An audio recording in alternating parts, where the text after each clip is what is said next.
This interview is made possible by the generosity of the Roxie and Azad Joseph Foundation. I actually started out in Salem, Oregon, and at the age of 7, I heard another child play the piano, and I was so ecstatic when I heard it, and I thought, that's what I want to do.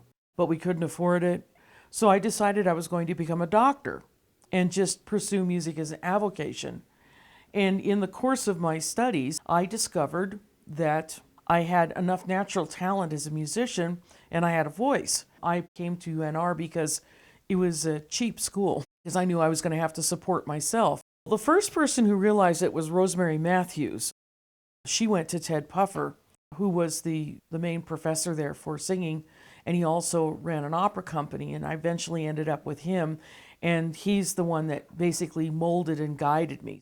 I was a work-study student in the music library, and I listened to all the recordings.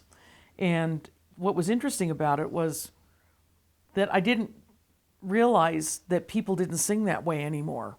So I was listening to an old style of singing, and it wasn't until I arrived in New York as a student that I realized that I had been taught in a very old-fashioned type of vocal singing, which really was very good for me in the future of things, because they were desperate for a Verdi mezzo. So by the time I came on the scene in the opera world, I had something unusual. How I became involved with composing was a very interesting story, because it was really through the Carmelite Monastery in Reno that this all got started. Sister Claire wanted to do a concert, and I suggested, why don't we do something? She asked me if I would compose for it. So I decided I would write a scene from an opera commemorating Teresa of Avila. It ended up getting reviewed, and it got legs, and so I ended up performing it in Madrid. I'm in the process of putting together some ideas for a book on how music came to humans from an evolutionary perspective. It all started with a bird.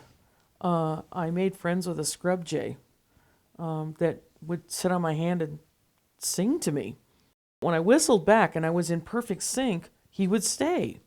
And if I got out of sync, he would leave.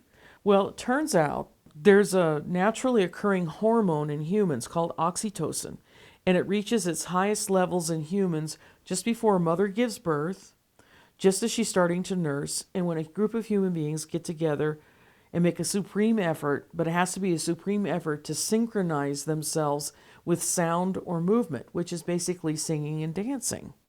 The groups of people that get the highest oxytocin rises are the people that do it in groups. It's ensemble performance. Doing it by yourself doesn't do the same thing. It has to be with other people. So it's when you're singing in a really good chorus. It's when you're singing with a chamber quartet. It's when you're with a really fine-tuned orchestra.